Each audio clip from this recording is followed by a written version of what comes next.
Hello, and welcome to the Brighter Thinking Pod from Cambridge University Press, the podcast that brings you advice and conversation from authors, teachers, and academics. I'm hosting today's episode. My name is Adam, and I'm a brand marketer from the press. I look after this podcast and also our education blog, which is called the Brighter Thinking Blog, which is where you can find lots of teaching tips, free resources, and downloadable activities. If you haven't already, make sure to check it out. You can find the link in the show notes. This is a 3-part episode on assessment. So assessment is such a vital part of teaching, and we're going to be discussing some of the common themes that we hear from teachers all around the world. In this first episode, we want to discuss the main principles that underpin good quality assessment and the questions you can ask to determine if your assessments have worked. Let's meet our guests. Today I have with me Simon Child, Head of Assessment Training at the Cambridge Assessment Network and Co-Course Director for the Postgraduate Advanced Certificate in Educational Studies, Educational Assessment at the University of Cambridge.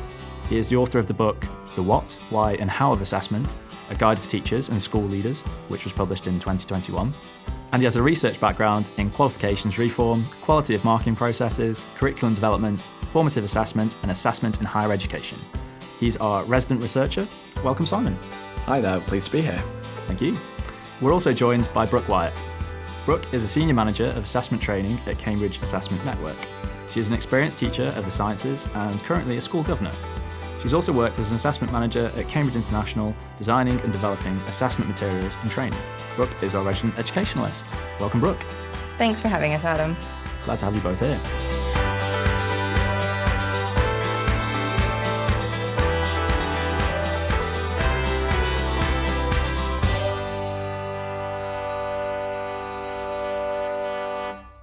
So, to our listeners, remember all the links and info that we discussed today are available in our show notes. And finally, please remember to like, review, and subscribe to the podcast on whatever platform you listen on, because it helps us get in front of more teachers. Thank you. Before we start today's topic, we have a little icebreaker so that listeners can get to know you better. Your icebreaker question is, what assessments have you experienced that have been most memorable and why? So who would like to start? Shall I go first? Yes. Okay. Thanks, Simon. Well, Adam, for me, it's a bit of an anniversary as we're recording this today. And the reason for that is that it's 11 years to the day that I passed my PhD Viva examination. Congratulations. Which I must say, the reason why it's memorable is that it's possibly the most nerve-wracking experience, even more nerve-wracking than being here this today, in terms of the element of it being a rite of passage. Yeah. So, I've built up 3 years writing a dissertation that's 70,000 words long. It's essentially been my baby for that period of time. And then stepping into a room to have a professional conversation with an eminent academic that I've never met before. Yeah. All those sort of emotive elements coming together. And luckily I passed in the end, but in terms of nerves and all that kind of emotion and so on, that relief at the end of it as well made it particularly memorable. So it's nice to reminisce about that 11 years after the event. But that was a number one experience for me. I can understand why it's memorable. Yeah, very much so, yeah. Especially today. Brooke? I think it's a really good question because a lot of these more memorable assessments that we've been through do stick with us for a particular reason. Sort of as Simon already said, the emotive side of things it could have been a turning point in your life, I suppose. The assessment that sticks with me or felt jumped out at me when you asked the question was an assessment called the Life in the UK test. So I'm originally from Canada and moved over to England in 2001. And after a couple of years realised I was going to be staying, so wanted to apply for my permanent residency. Part of that process is a multiple choice test made up of questions that seem actually quite absurd and not necessarily linked to me staying in the UK or in England. So that really sticks out at me because I was quite worried about not passing the test. I studied really hard for it. And the questions, I don't think I could answer any of them again today if I was asked to. So it's one of those things you just have to get through in life. And I don't remember it being a particularly pleasant experience. So it still brings up a bit of emotional and was a turning point because it was then confirming my ability to remain in the UK. Very good answer. I've seen some of the questions on that test, and as a resident of the UK, born in the UK, I don't think I'd be able to answer 90% of them, so I can understand your problems. For me, actually, and we talked about this a little bit before, my most memorable assessment would have been my driving test because I thought I'd failed after about 3 minutes of being in the car. and so then relaxed into it and passed. So it probably says something about your mental state once you've relaxed into it. Yeah. Definitely. And I think when we're talking about things like high stakes assessments and so on, thinking about those things as we're designing assessments is really important. And I think as we go through the 3 sessions of the podcast, we'll touch on that as we go through, I think. But it also gives us an idea, just starting this conversation out, about how teachers might react as soon as they hear the word assessment, how learners might react when they hear the word assessment. And I think that's one of the things we want to sort of unpack over the 3 sessions. It's not all these assessments are so high stakes or life-changing, but ultimately when they are, they've got to be good quality. Yeah. I think on that note, we should get into the main topic of the podcast then. So when we were planning the series of episodes, you sent me a lot of helpful information, some of which I stole for the intro to this episode. In that intro, I mentioned that assessment is a valuable aspect of teaching. So where do teachers find assessment most valuable, do you think? And who would like to start on this? Shall I go? Yes. Yeah. So Adam, one of the things that we wanted to try and discuss very early on is the fact that, or the surprising fact, is that assessment is actually more valuable than perhaps teachers may initially think. So we wanted to challenge that conception in some ways. And the first way that we wanted to do that was to talk about the idea that assessment itself is actually everywhere in teaching practice. And there's been a lot of research done about the classroom experience and how teachers talk to their students and how they talk to them about the topics and the curriculum and the various focus of a particular lesson. And one thing that was quite surprising about it is that there are often more questions and more assessment being done in an informal way compared to normal. So when we think of the term assessment, we're often thinking about the kind of typical end of a period of learning. Yeah. And there's you can imagine photographs of people in exam halls working away on an end of course exam or something like that.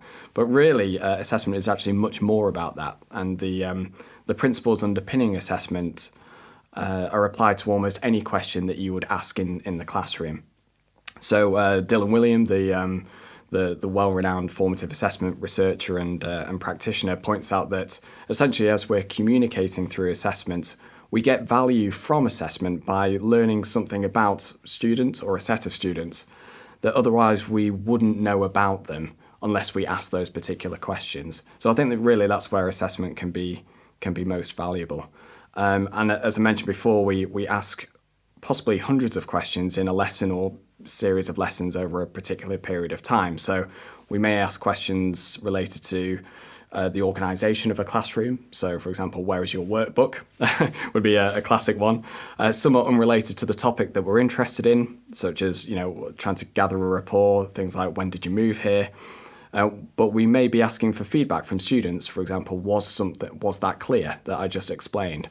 So really, assessment comes into a variety of different categories of questions that we're asking about knowledge or understanding of content and exploring more complex ideas and thoughts. So really, the overall point is that assessment is actually more part of learning and teaching than we may initially anticipate.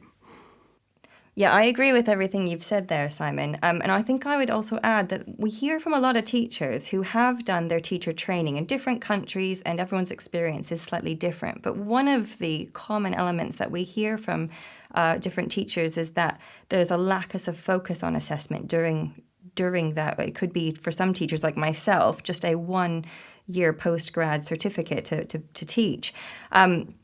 So a lot of what teachers are learning about assessment is on the job, and then therefore depends on the types of assessment practices of that particular school placement.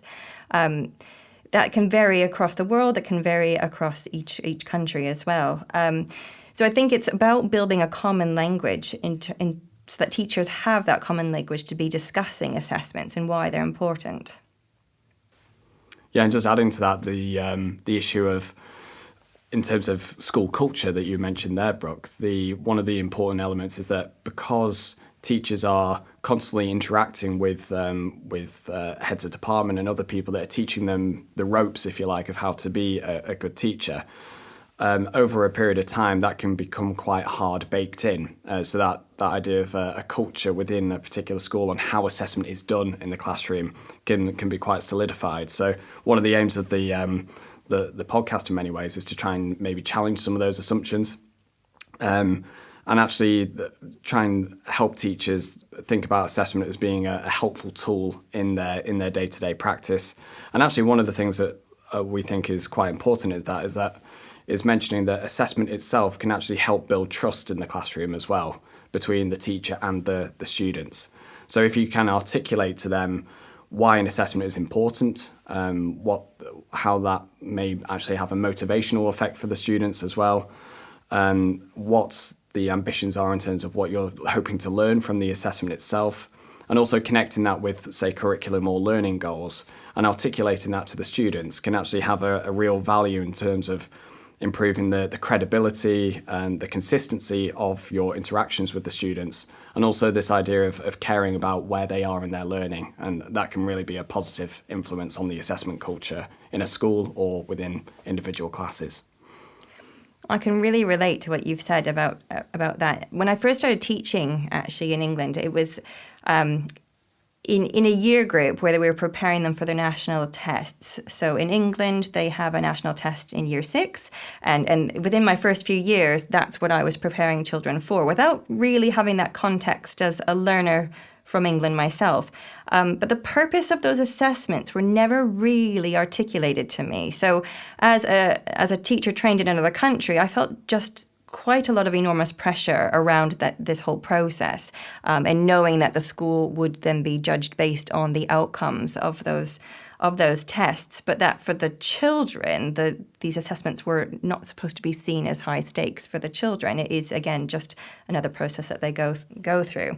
So I can really relate to these sort of negative connotations with assessment. And it's really only, unfortunately, since I've left the teaching profession that I've really reflected back on it and feel that there were so many missed opportunities that my own sort of attitude toward assessment could have really improved my overall teaching practice in the classroom. You talked a little bit about the negative connotations that teachers might have with assessment then. So if I could get you to sum up where you think teachers find it most valuable, can you do that in a sentence? Yeah, I can try. So really what we talked about there was that teachers are assessing all the time, and there's lots of moments or events in the classroom where we're asking questions and looking to assess. So really what the aim of what we do at the Cambridge Assessment Network is to try and empower teachers to make the most of those moments, really with a focus on trying to establish progress of their learners. And really when we've worked with teachers in lots of different contexts around the world, the idea of gaining confidence when armed with powerful knowledge in assessment principles and practices to create and deliver quality assessments. And one of the things that we've noticed is a kind of a shift in beliefs about what assessment can do, and a more positive opinion on what the role of assessment is in educational practice more generally. So it's moving away from that exam hall idea, the sort of formalised, and really looking at those moment-to-moment interactions with learners. That was a bit more than a sentence, but I forgive you because that was a very good answer. And it did put you on the spot. Yeah.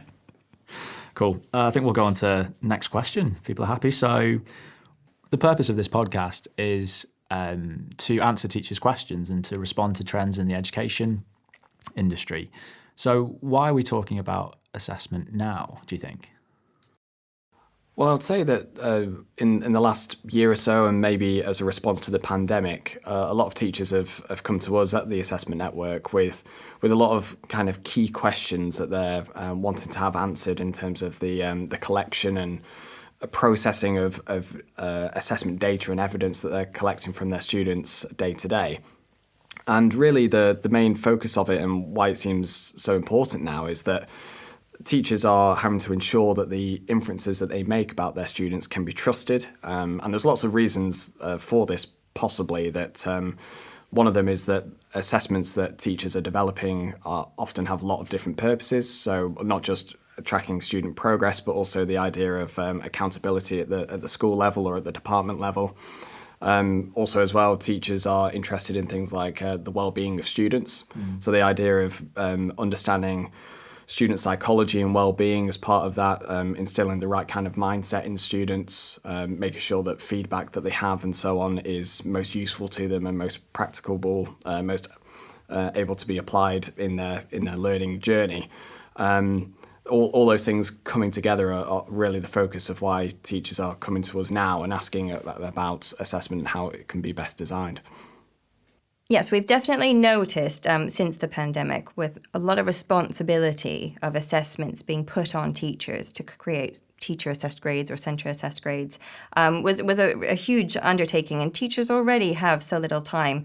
So to be asked to write good assessments from scratch is really difficult. So we've definitely heard a lot from teachers and this sort of renewed interest in wanting to gain a deeper understanding about what makes good assessment.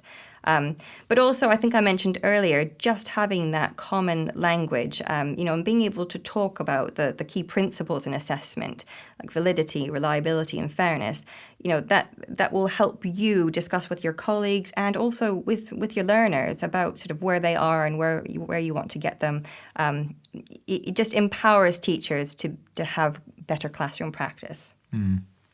It's interesting. You mentioned the principles that underpin good assessment. So can you maybe tell us a little bit more about these principles? Yeah, so the first principle that most people need to be focused on when it comes to good assessment is that of validity, which is generally seen as quite a scary term, and it's quite a technical term in many ways. But really boiled down to its fundamental idea, it's the idea of the test being what it claims to measure. That's the kind of classic definition of validity. But actually, in the literature and the research, some would say it's actually a little bit more than that. The overall idea of validity is when we, as teachers or assessors, we attach a particular score or a mark or a grade to a person once they've done an assessment. We may do that for an individual, or we aggregate it for a whole class in terms of trying to get a sense of their performance in a particular area. But really, we have a particular use in mind with those scores. So, for example, we may want to distinguish between who are the higher performing students and who are the lower performing ones, or we may have an idea of wanting to pick off particular elements of content that students are strong or weak in for whatever reason. And really, the validity is the idea of how much can we trust those decisions or uses that we have based on the mark that we've given. So really, it's that idea of collating evidence and understanding how much we can trust the scores that we've given to particular students for particular reasons. And that's the number one thing that we're interested in assessment overall. And just to tell a little story, just to give a bit of an illustration of what Simon's talking about, I've got an example that I do sometimes use in training with teachers. I mentioned earlier, I'm a teacher of science. So one of the topics that I've taught is the digestive system. And I thought I'd have a really lovely task in one of my lessons where I wanted to find out what the students knew about what I'd taught already. So at that point, they should have known about the different organs of the digestive system, the sort of order of those organs, and then what happened in each of them. So I had a fabulous idea of them writing a story or choosing to do a cartoon. So they could do a drawing to sort of outline this. And I thought, you pick your task, where you're strongest. This will really engage the learners. We'll have a fabulous lesson. And what I want out of it is to know what they know and can do in terms of the digestive system. It wasn't an end of topic test, but this task did have the purpose of trying to get some evidence about what they knew. Well, I'm not sure if you can already anticipate what's happened here, but you can imagine a whole bunch of Year 8 students having an absolute blast with this activity and really telling some very descriptive stories. The English teachers would have been very well impressed. The art teacher would have loved the drawings. But what I didn't get was the evidence of what they knew about digestion. So it was an impressive display of their engagement. But by the end of the lesson, I actually didn't have much evidence of what they knew and could do for the digestive system. So I would class that as an assessment that wasn't very valid. Back to the drawing board for me with that one. And sometimes that happens, and it's just useful for teachers to be able to reflect on that and make a different decision the next time. I could tell that was not going to plan as you were telling that story. Yes, well, we're not all perfect all the time, but it is really important in teaching. We all know that not every lesson is going to be perfect, so it's important to be able to reflect on that and improve.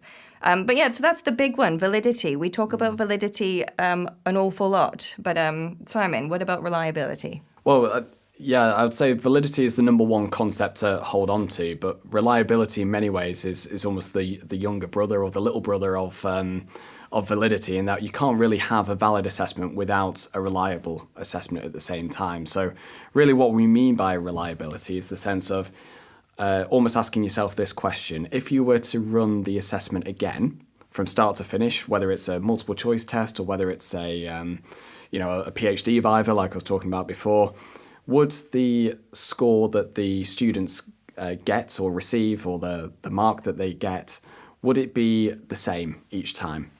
So really reliability is this idea of repeatability. And really there are a number of different factors that can affect whether something is reliable or not. And the classic example would be if somebody else was to mark the student's work, would the student receive the same mark or not? So this is what we would call intermarker reliability in the kind of language of assessment. So that's one of the kind of key areas of what we really mean by reliability. And there's various other factors that can affect whether an assessment is reliable or not. For example, if there is a student and they're ill on the day of doing the exam or doing the assessment, if they were to do it on a day where they were feeling better, you could argue that it's not really necessarily a reliable assessment if on those two instances are actually performing differently each time. So as a teacher, we just need to be, or as assessors, we just need to be aware of those particular issues of reliability. And some of those issues can be completely out of our control. The health of a learner on a particular day, or the environment, or it's out of our control. But one of the things that we can have some control over is that, as Simon mentioned, the reliability of marking. I must admit, before I left teaching, I did some examining, so I actually marked for an exam board. That was one of the most eye-opening experiences, I think, that contributed to my teaching, was going through the training process of marking different questions and then having somebody compare my score on a question to that of the principal examiner, or what we would call the definitive mark on the question, and spotting where mine was different and why it was different. So what I learned about myself was I was a rather generous marker. And reflecting back on that in the classroom, it made me a better teacher, because we all want to be kind and understanding to our students, and actually something we can't help is we want the best out of all of our learners. We're secretly rooting for them all, aren't we? Interestingly, even as an examiner and not knowing whose paper I was marking, it being a learner from another country in a school I would never ever meet, you still have that real want for them to do well. So that's where my generosity seems to have come from. But it was a really interesting experience for me to go through that one, because it actually then meant that I was able to give greater quality feedback as a teacher when I went then back into the classroom. And it was just a good learning experience. But in terms of reliability, it's important for teachers in the classroom to discuss those things with their fellow colleagues and make sure that if you're giving an assessment, it's two different teachers marking, that you're both marking to the same standard, and you're having those conversations to ensure that you are. Yeah, and it can often be something that's neglected in the heat of, or the busy nature of teaching, the idea of standardisation and having those discussions around what it means to give a certain mark for a particular assessment. But really, the idea of standardising those processes can actually have really good implications for the school culture as well, in terms of helping teachers agree with each other, but also being able to give the best feedback to students because they can trust the marks that they've given. Yeah. And then, I think the final principle we'll mention today, just for time reasons, is probably fairness. Yes, Brooke, you're right. Fairness is one of those concepts that actually in many ways has come into more focus in the last maybe 5-10 years or so. Many people considered validity and reliability to be the two main concepts to hold on to when designing assessments, but fairness has come in recent years. I think mainly through the idea of trying to help and understand that students sometimes have particular barriers to being able to show what they can do in assessments, and trying to reduce those as much as possible. Certain ideas around educational equity and so on have become important as well. So really, the overarching idea of fairness is to try and remove those barriers to students in terms of them showing what they can do in a particular educational or assessment moment. So terms like bias and accessibility are really important in terms of helping, say, students with dyslexia understand the text on the page, or people with particular developmental or learning needs being able to access what questions are being asked of them or what tasks are being presented to them. So that's the kind of in the moment of the individual assessment itself. But there's also this idea of fairness in terms of educational opportunity. So in an assessment organisation like Cambridge, we're often focused very much on the idea of the end point assessment. But really, we need to think about fairness in being in terms of the educational experience of students, make sure that that's as equitable as possible. So when they finally do their assessment as well, there's not anything presented to them that they don't understand or can't access. Yeah, absolutely. I think when we design assessment questions, we do want to make sure that they are as easy to access by everybody. So removing any language issues or anything distracting in the question that might pose problems is really important. But you mentioned also access arrangements, which I think every teacher listening right now will think of at least one example of where one small intervention actually just made such a difference to a particular learner. I'm thinking of someone specifically that I taught probably just 8 years ago, and it was one of those learners who was actually really enjoyed the subject and was able to articulate what he could understand in science so well, really engaged, really liked the practical sides of the lessons. But when it came to writing anything down to evidence what he knew, that's when I lost it completely. And we were never able to get any sort of evidence of what he could do unless it was said verbally. And the difference, the intervention, which was given to him after an assessment, was just a laptop. So being able to have a laptop in every lesson and also be able to have that in any assessment situation as well. And it absolutely just fundamentally changed everything for him, and across all subjects as well. So it can be as simple as simply being able to express yourself in a different way. So handwriting can be something that holds some learners back. So access arrangements can be made, and if we can, why wouldn't you give every opportunity for a learner to show what they know and can do? Yeah. So was that a problem with handwriting, or did he use the laptop for speech to text? Oh, it was simply a problem with handwriting, so he could type without a problem. Yes, and I actually do.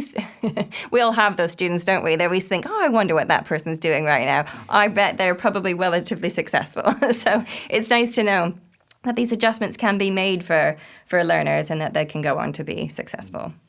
Yeah. Today, you've talked about the principles and how assessments designed with these principles in mind will be more successful. So how does a teacher know if they've got it right then? How do they evaluate their assessments? I think Simon, I'll throw this to you. Yeah. Well, I think just again thinking about how do we know that the assessment that we've created or used is valid? I would say that teachers can probably ask themselves the following 4 questions, and these are things that hopefully we'll look at in the future episodes in more detail. So the first question is really this idea of, did the assessment event, if you like, the moment of setting the quiz or running the examination or setting the task, did it work as you expected it to? Did the students get to work as you thought? Was there anything surprising about how the students responded to the task and so on? So that's the first thing to bear in mind. The second point is, were you able to judge the evidence produced by the students effectively? So this is the idea of reliability. Was what students wrote down and what they presented to you, was it what you expected? And were you able to judge the performance, if you like, in the way that you were hoping to. The third question is, were there any surprising outcomes, and can they be explained? So, for example, if you're running a multiple choice assessment and the students responded they got a question wrong that you thought that they would get right, is there a way that you can explain that in terms of their knowledge? Is there a misconception that they're holding and so on? Are those surprising outcomes giving you information that you can use for your teaching and instruction? And related to that is the fourth question: have I been able to use the data produced in the way that I had planned? So if you get a set of scores or a set of data in terms of questions that they may got right or that they may have got wrong, does that inform your next instructional or teaching steps? And how does that actually work in practice? Are students picking up on are they learning more things as a result of what you've taught them following the assessment? And I suppose that makes me think back to my example that I mentioned earlier about the digestive system. So all those questions, as you were saying them, Simon, I was almost running them through my head in evaluating my assessment, which we already know didn't work. So did it work as expected? No, it didn't. And there was definitely some adjustments that were made before I did it again with another class. And I think just going through those questions maybe before you set the assessment as well can avoid some of these problems. So just knowing about validity and reliability and fairness can help you set these assessments up for success in the first place, so that you're not then having to make too many changes after. But it is actually still, we do it every day as well. When we look at assessments that maybe didn't work, you learn from it, and then you understand what could have been better, and then your questions are better for it. So, I've worked, obviously, at Cambridge International for 4 years putting together assessment material and learnt so much by doing that. I do sometimes wish I could just go back and take that back into the classroom and be a better teacher for it. But again, also just listening to the learners, because that's what you're there to do, and thinking about the purpose of each of these assessments. I'm sure teachers are constantly evaluating what they're doing in the classroom every day. Yeah, definitely. I think we'll have to leave it there. Simon, as you said, these questions lead into our next 2 podcast episodes really well. In the next episode, we're going to be talking about the different assessments used over the course of the year, their purposes, and how we may evaluate their success. And in the last episode, we'll talk in depth about the data that we collect from assessments. So what do we do with that data and how it can be used in the evaluation? So Brooke, Simon, thank you for being fantastic guests. You'll both be back for part 2 of this assessment series and then for part 3. In the meantime, where can listeners find out more about assessment? Well, at the Cambridge Assessment Network, we have a Twitter handle, so @AssessNetwork, where you can find out more about what we offer in terms of professional development in assessment-related topics. We're also on LinkedIn, so just search for Cambridge Assessment Network there and you'll find out various things that we're up to. And we also have a newsletter that you can sign up to through our website, where you can find out more about what we offer to support assessment practice and teaching. Perfect. And we'll link all of those in the show notes. Once again, Brooke, Simon, thank you very much for being fantastic guests. To our listeners, we hope you've enjoyed the episode. If you could subscribe, share this episode with your friends, it really helps us to get in front of more teachers. And we'll see you next time for part 2 of the episode on assessment. So goodbye.